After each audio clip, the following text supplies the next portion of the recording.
Good afternoon, everyone, and welcome to this eLearning Network webinar. My name is Nick Ramsey. I am one of the board members at the eLearning Network, and thank you for joining us on what is a very warm and sticky Friday afternoon where we are. So today's webinar will be with the lovely folks at eCom Scotland, and I'm being joined by Emma and Wendy, who will be discussing eLearning design and designing your first eLearning course. Just a few things before we get started. So you will see that we are running an interactive poll, which will run for about the next 10-15 minutes or so, and then I'll also run another one laterally in the webinar. If you could just take a couple of minutes, or not even minutes, a couple of seconds just to add your vote, that would be much appreciated. Also, you'll see in the Zoom toolbar at the bottom, you can also submit a question to the guys. So if you have any questions or anything you'd like to know, either about the content of the webinar or about eCom in general, then please feel free to submit it through this part of the system, and I can obviously ask the guys as we're going through the webinar. Excellent. So at this time, I would like to hand over to Emma and take it away. Thanks, Nick, and good afternoon to everyone. I echo Nick's sentiments that it's a very hot and sticky day. We are making provisions with some fans to cool us down, so apologies if there is a little bit of background noise. I know that Wendy's just out grabbing another fan to keep us cool so that we can get through the next hour. But we'll go ahead and get started. So just as by way of introduction, my name is Emma Dickson. I am an account manager at eCom Scotland, and we'll be joined by Wendy, Edie, our managing director. eCom Scotland's been operating for around 23 years now, and the kind of e-learning content, e-learning design is a big part of what we do for our business. So we've got lots of experience, and I'm hoping that through the webinar today we can share some of that with you and leave you with some kind of top tips to get a successful e-learning project off the ground. So I'm going to start today by posing what would seem a simple question to you, but you'd be surprised. What is e-learning? If you were to all write down your answers on a bit of paper and share it with us, I imagine we'd get quite a varied response. However, most definitions do boil down quite simply to mixing technology with learning. E-learning, as you probably all know, is now an accepted, mature, and for most organisations, an affordable tool in the learning mix, in a way it certainly wasn't 20 years ago when we first started at eCom. However, it can still raise concerns for stakeholders who might not be confident in its purpose, or who have simply just researched it in a 5-minute Google search, which I think we're all very guilty of doing sometimes. You'd be surprised how many organisations we come across who are still very new to e-learning and a little bit hesitant to take it on board, mainly because they don't know what it is or they don't see the benefit. And that's something that we work quite hard with clients to kind of alleviate that fear and find the place for e-learning, because sometimes e-learning content isn't always the best option. Sometimes it's a blended learning approach, sometimes it's using e-learning as complementary resources to go with a facilitated course. There's lots of different options, but it's finding the purpose for that. And to help with that, a clear business case really helps for any project of a typical e-learning course. And that's whether it's to secure an internal or external expertise. An appropriate level of investment can be set by the impact the project can create, and that's something really important when to think of e-learning, is what is the impact that you want the e-learning to provide. So we'll look a bit more at the business case in a few minutes, but at this point I thought it'd be quite good to look at what e-learning is and what e-learning isn't. So we're just going to okay. So what e-learning is not? Well, it's not a collection of random buzzwords stuck together with hope. The e-learning industry generates and attracts a lot of buzzwords, as I'm sure you all know. We all have our favourites and the ones we don't like. And they're all claimed to make your e-learning more successful. For example, virtual reality, augmented reality, gamification, microlearning, the list goes on and on. And while all of these techniques have their place, within an approach to how you're going to construct a useful piece of learning, not one of these will make your project effective on its own. So for us, the buzzword to end all buzzwords is gamification. Everyone has a different definition, and that's completely fair enough. But it can be seen as a sticking plaster that maybe addresses a symptom but not a root cause. And it often doesn't provide an outcome-focused, purposeful and efficient learning solution. So it's really important not to get too hung up on the buzzwords, and again, focus on that impact piece and what is the outcome that you hope to achieve. And then some of those buzzwords will then help you kind of reach that conclusion. And a really good example we use is to visualize yourself sitting in a Friday night taxi. And for some of us, that's not far away, 5 o'clock drinks on a Friday evening in the sunshine. So you're heading home, Friday night taxi. Does the fact that the car has features like central locking, alloy wheels and metallic paint actually help you get home? Not really, if we're honest. The two main important things is the vehicle as a whole, structured, cohesive machine, and the knowledge and the skills of the driver that get you there. So again, just emphasising that it's not the buzzwords that matter, it's the impact and the knowledge that really drives the e-learning. E-learning also isn't a way of reducing learning and development workload. Normally, e-learning is used to enable learning and development teams to start and continue a programme that's not trainer-led viable, or to release them from a groundhog delivery day, which I'm sure we're all familiar with. A change of focus is the normal outcome to transition to the e-learning, and the opportunity to release time from training delivery or administration to develop your skills in different ways. So e-learning isn't going to cut down the learning and development team's work by half, which is a fear many have, but rather it allows you to focus your time in different ways to enhance your organisation and your learners' development. And lastly, it's not a subject matter expert's brain dump. So often we see content that's clearly been developed either by a committee or by the dump and run method. No thought has been given to the construction, needs of the candidates, or to the intended outcome. It's either been driven by the desire of the subject matter expert or a team of SMEs to show off their knowledge, or developed for another audience entirely and considered an easy solution. And this is something we come across quite a lot, the fear of not having enough information and wanting to ensure that absolutely everything in somebody's brain about a certain topic is present, because it is also important. But that's also a huge risk, that kind of information overload. So it's important to take a step back and realise that it's not an area for a brain dump. What e-learning is? Well, it should be clearly aligned to business objectives. And again, that's going back to that impact theme, which you'll notice is a reoccurring undercurrent of today's session. It's underpinned by good instructional design. Again, not a brain dump. It's appropriate to the audience. Now, this is really important, thinking about your audience and the method of delivery. The language used is very important to consider. Do you want heavy text, or are you going to focus more on videos? What's the age group of the audience? What's their situation? Are they going to be accessing this at home on a mobile or a tablet? Or are they going to be in the workplace on a desktop computer? All these considerations are really important when you're putting together your e-learning. And lastly, the measured impact. What is the purpose? What are we doing this for? What's the reason that we're going for the e-learning? So in order to do this, in order to kind of get these 4 points across and align e-learning to the business objectives, you need to ask yourself a few questions. Is the content suitable for digital delivery in the first place? How will using e-learning result in cost savings or another clear resource benefit?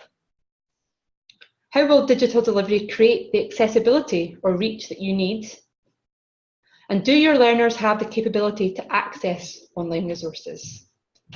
Do you have an LMS? Is it accessible for mobile reach if your course is going to be mobile led? All these questions have to be taken into consideration.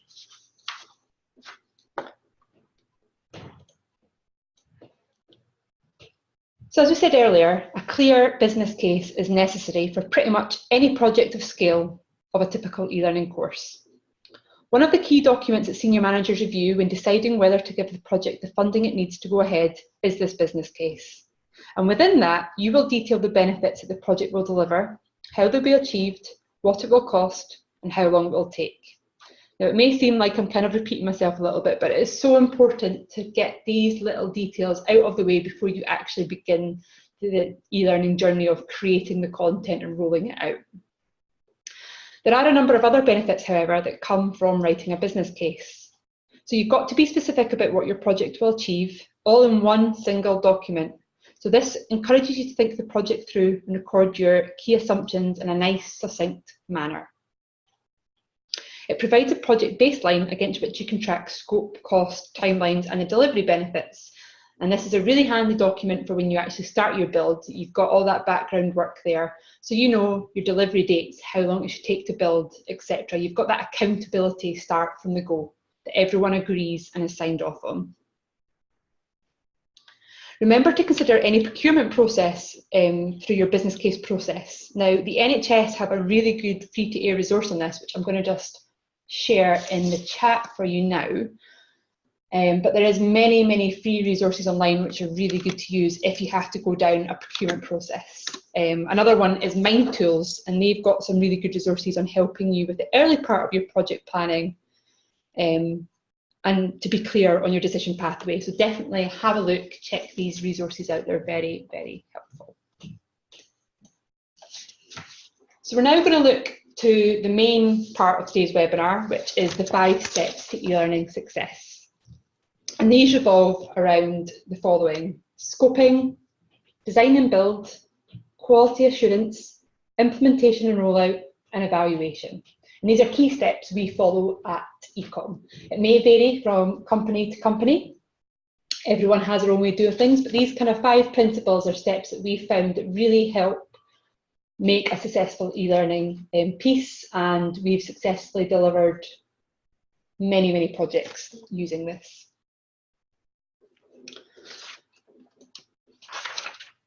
So the first step is scoping. Being clear on the objectives of the learning, including resources, the roles, processes, and measures of effectiveness. Now, to do this, there's obviously some key questions that need to be answered to help you define the objectives and the scope.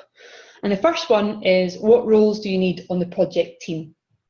Now, typically, a project team will consist of a project manager to keep track of the project, be accountable for the timelines, the pricing, and once agreed, the scope. You'll have your subject matter expert who knows the subject, usually one, but sometimes a reviewer group can be useful if there are multiple.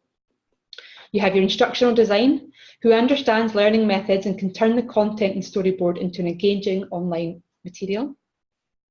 Then you've got your designers who will create resources such as graphics, videos, and animations. And lastly, quality assurance, who quality assure the end result to ensure it meets the objectives, including browsers, devices, interactions, and etc. Now, it is important to note, as I said, every organisation is different, and the ID and designer role may be fulfilled by one individual in a kind of dual role. At eCom, we separate it out, but I know a lot of companies have that kind of together. The next question when you're scoping out your objectives that you need to ask yourself is, do you have this expertise in-house? Are you equipped to be able to build your own e-learning content? Do you have these roles? Do you have the tools, such as an authoring tool, lots available on the market? And do you have the time and the money to kind of embark on this? If you don't have the expertise in-house, do you have the resources to secure external support? And how do you go about looking for that external support? You can ask recommendations. The eLearning Network is a great resource for things like this if you're needing to find out how other companies have approached things. And also, it's really important to kind of get a few questions together to pose to that external support to make sure that they are on the same page as your business objectives and that they're really going to be the support that you require. How will you manage collaboration? Now, if you do go down the external route, there is a lot of collaboration between your internal company and the external support. So how are you going to manage that collaboration role? Are you going to have a project manager from both points, or are you going to just appoint one? Typically, we see a project manager on each side, and we set clear expectations on communication, whether that's a meeting once a week, or we have a daily update. It's up to yourself to set that standard, but be clear about what you want and what works for you, because at the end of the day, this is your project, it's your IP, it's your content, and it's very important to make sure it works for you. So once you've got all the formalities out of the way, it's then really good to look at the process. How are you going to build this? What authoring tool are you going to use? What content are you going to provide? Is it going to be video? Is there going to be a lot of external resources, supplementary information that might be in PDF downloads, for example? What's the duration of the e-learning course? Is it a 30-minute course? Is it a 60-minute course? All these things are really important to take into consideration. The delivery method and device, again, is crucial. If you are looking to deliver an e-learning course, perhaps on a mobile device, it might take a very different shape from a desktop. You have to obviously consider the dimensions of a phone screen and how much content can fit on the screen as opposed to a desktop. And that often means that a lot of content sometimes has to get shaved down to fit that.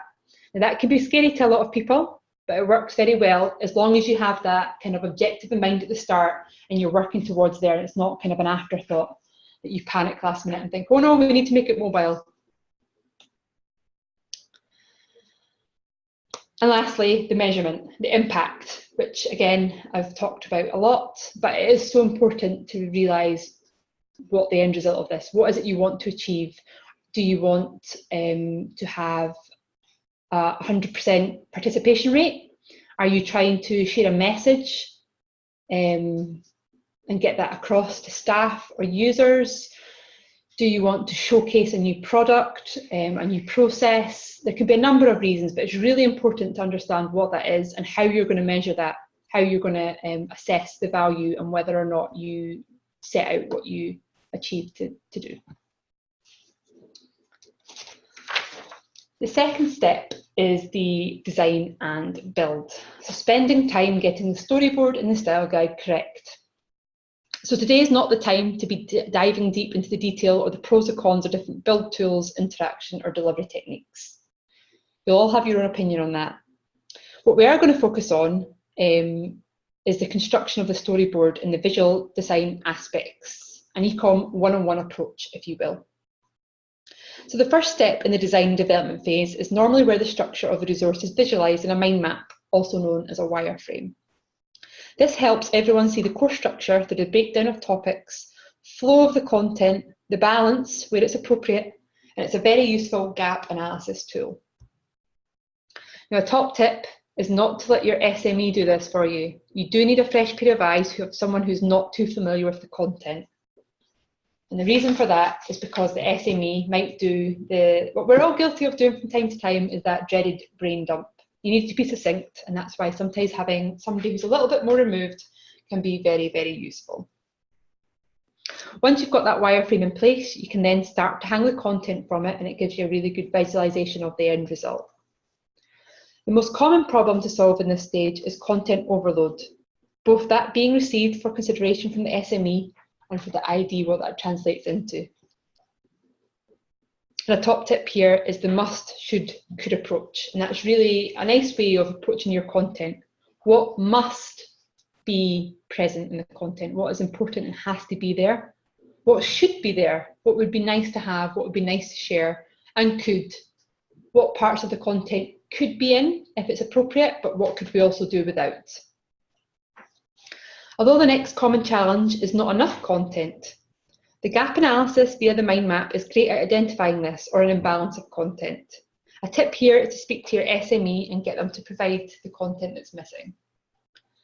So as you can see, it's a really fine line between not having too much and not having enough. And that's where the instructional designer's knowledge and expertise is invaluable. They'll have done various projects and they'll have seen all sorts of content, from the overload and getting 10 ring binders dumped on their desk to a 20-minute video where they've been asked to turn it into e-learning. So they'll have encountered all these scenarios.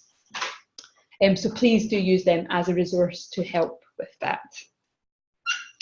Expect the storyboard to go through a couple of iterations to refine the content and make sure the key messages are being conveyed. And don't underestimate the time this takes. This is typical to be 50% of the overall effort, and that does actually sometimes surprise people. But the storyboard stage is such an important part that it needs to get right.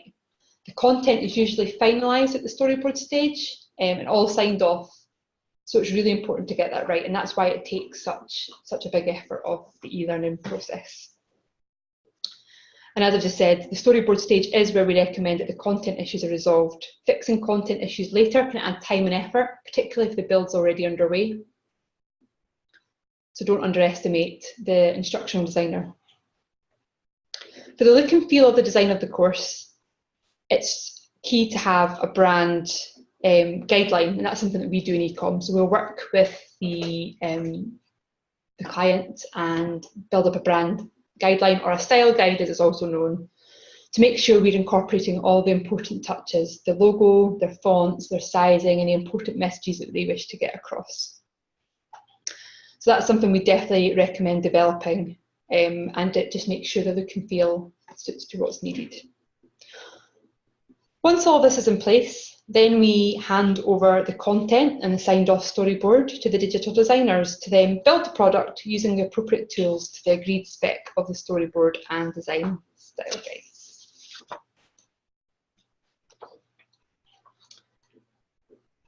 Once the build is complete, we go into probably the most crucial part of the e-learning project cycle, which a lot of people underestimate, and that is quality assurance. So everyone's really excited. It's the first look at the developed project. The team can see and show off the fruit of all their effort. Everyone's keen to get feedback, show it off, have the fanfare.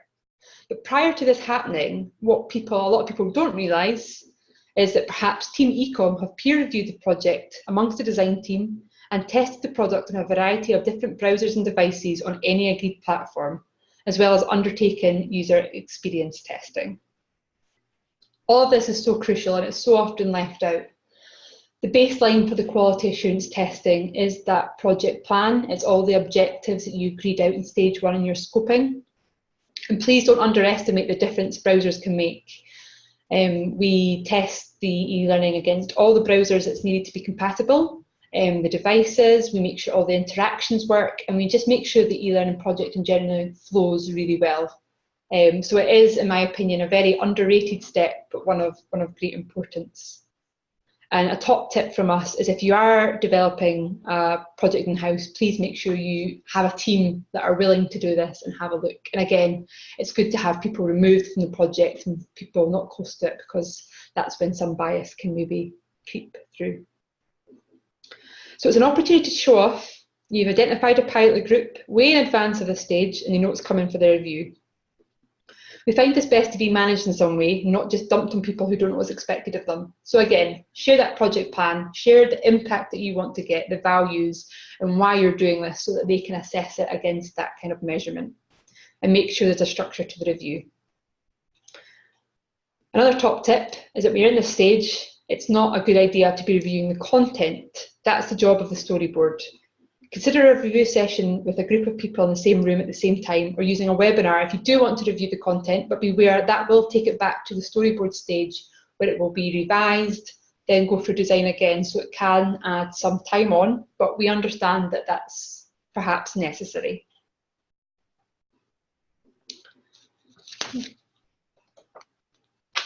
So the next step, again, very important, is the implementation and rollout. So build it and they will come is not a good way to get engagement. Have a clear communications plan for how you're going to roll out the e-learning, particularly if this is a new way of delivering training in your company, or perhaps your first e-learning project, as we've touched on. It's a bit like step 1, it all goes back to the scoping of the project. You need to identify the key people who will be involved and what their role will be in supporting the rollout. It's really important to gain senior level support, so it's championed throughout the organisation and you've got some real backing behind the rollout. Also perhaps consider champions in local offices or areas if this is something that will help. Then you can have a ceremony or a digital day, or even just take the team out for that Friday night beer to celebrate. However you do it, it's completely up to you, but be sure to be proud of what you've done, and the feedback will certainly follow. And the last step is evaluation. So this is where you this is where you prove your business case by assessing your impact. In addition to the statistical data on engagement and completion, which is where most of the compliance evaluation stops. You will likely want to know what the learners felt about the experience of the learning and get some feedback on the wider impact. And there are lots of ways to do this. Much of what you're doing for other training will translate well. So we're not reinventing the wheel, we're using existing evaluation techniques that work for you, but just kind of aligning it to an e-learning project instead of perhaps a face-to-face facilitation project. So things that work well are online questionnaires, although be prepared to chase. I know I'm guilty of having a few in my inbox that I will get to when I have time, but that time never seems to roll around. And group feedback's also really good, but I would suggest keeping it small, because then you run the risk of certain voices being drowned out and maybe not getting allowed to get their point across. So a top tip is to consider the timing of your request for feedback. Has there been enough time for the effectiveness to be assessed? Have you given enough time in your organisation for them to really get involved in e-learning and think about it? Or is it peak holiday season and people are just out the door when they can? And also think about who will provide the feedback. Is it going to be learners, managers, or specific teams such as customer service, etc.? All good things to kind of take into account with your evaluation. So that's been a whistle-stop tour of what we view at eCom as the top 5 tips to e-learning and how to get a successful project off the line. It's not easy. There's been a little bit of conflicting information, I know, with sometimes you have too much data, sometimes you don't have enough. It really is quite personal to the client, and that's why it's so important to do that scoping stage to find out exactly what it is you want to achieve, how you're going to achieve it, and how you're going to measure it. Being organised helps you achieve these objectives.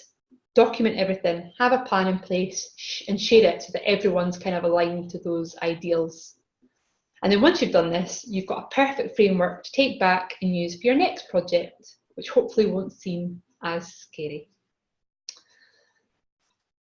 Wendy, thank you for joining us. Do you have anything to add? Oh, you've obviously got a lot of experience. I was explaining earlier that we've had 23 years in kind of the e-learning industry building these courses. Is there anything you've encountered that you would pass on, words of wisdom for anyone encountering their first e-learning project?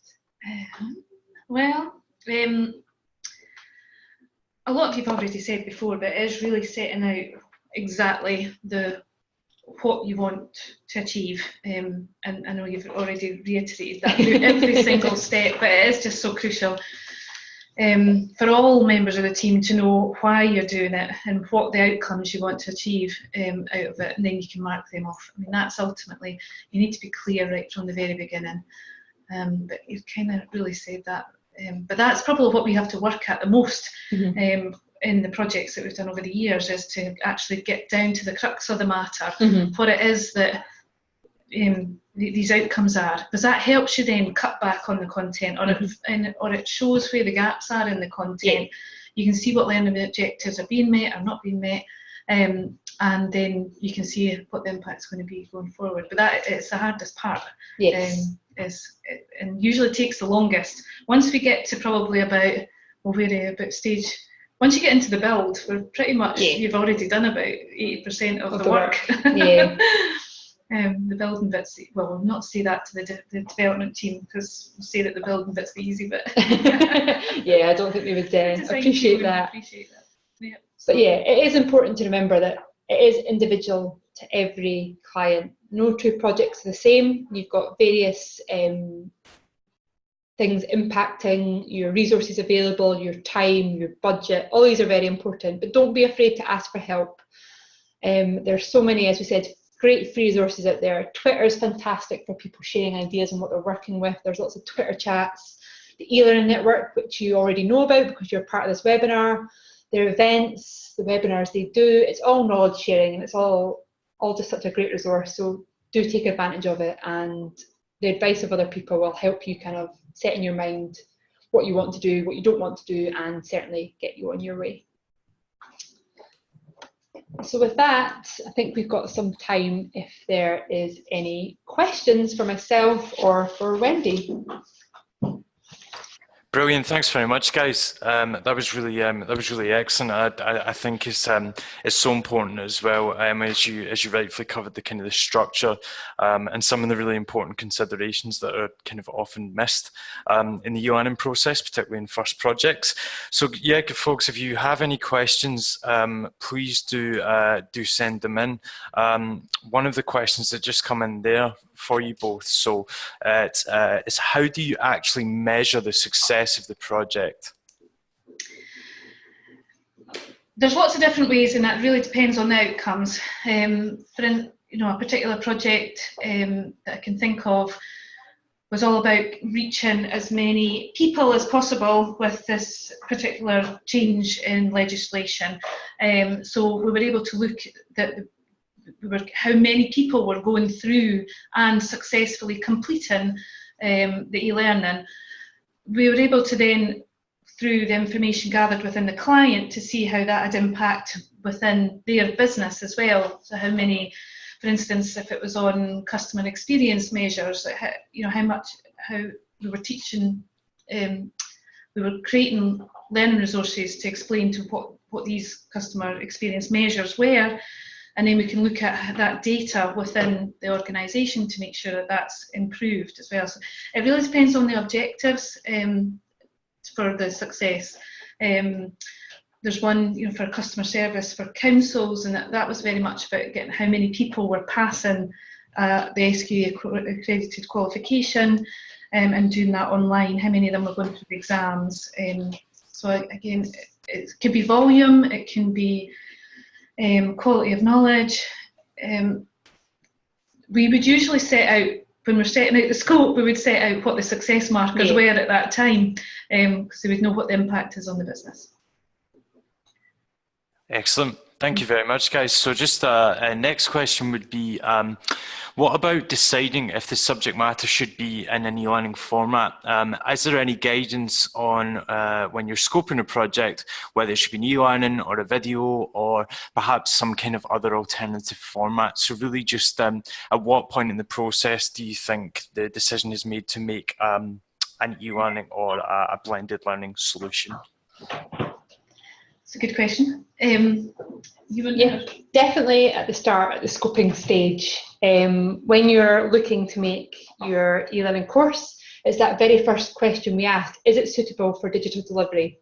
And sometimes the answer is no. Sometimes you can't beat a face-to-face course for some of the content. So you need to decide, as we've battered down now, the impact, what the volume of success is. But in terms of deciding on the content is suitable for e-learning, what is it do you want to achieve? Is there a lot of information that can be easily digested online, or does it really lend itself more to that conversation approach? Are you looking to get feedback and tailor the learning on the individual's responses? I suppose when it comes in e-learning, it's whether you want to track it or not. If it's in a video, you would only be able to see that they've watched the video and they've finished it. Now, there is other technology that you can stop and ask questions through, but and there's lots of ways to do that as well. But if we're talking about e-learning course versus a straight video, you would know that they watched the video and you'd know that they've watched it in its entirety, and that would be it. Whether they actually took anything on board or responded to anything within the video, you wouldn't be able to track. The e-learning can track everything, basically: the pages, the interactivities, where they stopped, where they started, natural breakpoints. That's the data within the e-learning that makes that the change point, I suppose. Whether it's a blended learning solution, again, that's something that we would sit and discuss. It depends. We've seen some that it worked really well where it's maybe, for instance, the information is quite sensitive, or if it was a health-related knowledge sharing. So we maybe use e-learning in the first instance to be able to come across some of the more sort of the statistics and the information about the particular subject, and then we would have a blended solution. We would have the face-to-face afterwards. So you're cutting down quite a lot of the face-to-face time by getting being able to use just that time to be able to share the experiences. Again, it really is a case of looking at what is required, and looking at the business objectives and making the right decision, the most cost-effective decision. Mm-hmm. Excellent. Brilliant. Thank you, guys. I don't think there are any further questions, but I'll just give folk another chance to send them through if they wish. Do you guys obviously, do you have contact details and things if people want to get more information? I know, Emma, you kindly shared a link out that I've now posted in the chat, but if there's if people have any further questions or want to reach out, obviously I know you guys have the website and Twitter and things. Certainly, I'll just pop my email address into the chat box, so if anybody's got any further questions, or if it dawns on them later on, as it often does for me, a couple hours later you think of that Eureka question, you can certainly email it to me. Also, don't ever think any of your subject matters are ever going to be compatible to some level of e-learning. The mix of subject matters is unbelievable, which I'm sure eLearning Network will be able to also have loads of examples. We do, compliance is always a very strong one, but we also do a lot of kind of work on testing for legionnaires, like how to do, it's quite medical. We've also created an SQA accredited e-learning course on how to play the chanter and the bagpipes, which obviously has to be blended. Can't do that fully online. Loads of different subjects. So many. You know, brand awareness, also like how to be what we would call a nose, like being able to do aroma training for coffee and gin. I mean, it really is a real mixed bag, and there's a lot of things that really e-learning lends itself well to when you're trying to reach a wide audience. Awesome. Brilliant. Thank you very much for that, folks.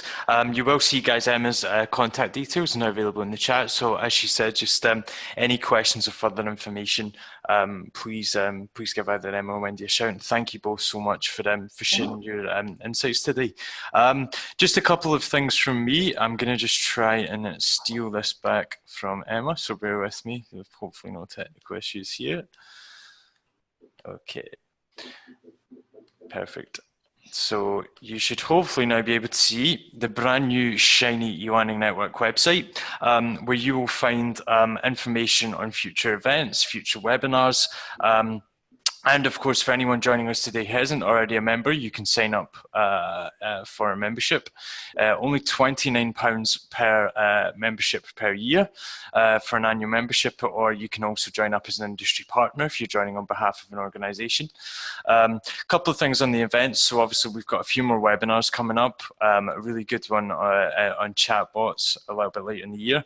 There is also going to be, and it isn't listed in here at the moment, but there is actually an eLearning regional event up here in Glasgow on the 21st of September. So we'll have more information available on that for you shortly as well. You can also now register for eLN Connect, which is by far our kind of big annual event that we do down in London. Absolutely phenomenal lineup already in place for that as well. So I would urge you to take a look, and if you think you can make it down, you'll find all the information on the website, and then you can also register to book your place as well. In terms of today's webinar, will also be, if you have any interest in sharing it with colleagues or want to review, the whole thing is being recorded, so we always upload it to our YouTube channel and share it out laterally thereafter. So again, if you want to be able to sort of refresh or review today's webinar, then you can do that as well. And as I said, the next webinar will indeed also be on the 21st of September. And you can keep tabs on everything from the website or through our Twitter as well. So once again, I would just like to say a huge thank you to Emma and Wendy from eCom. Thank you everyone for joining us for today's session. Hope you all managed to stay cool as the heat wave continues over there. I have very much, Emma's given me an appetite for some Friday night drinks, which unfortunately won't happen. Parenting responsibilities, but I hope everyone else manages to have a lovely weekend. And thank you again for joining. Thank you very much, Nick. Thank you. Excellent. Cheers, folks.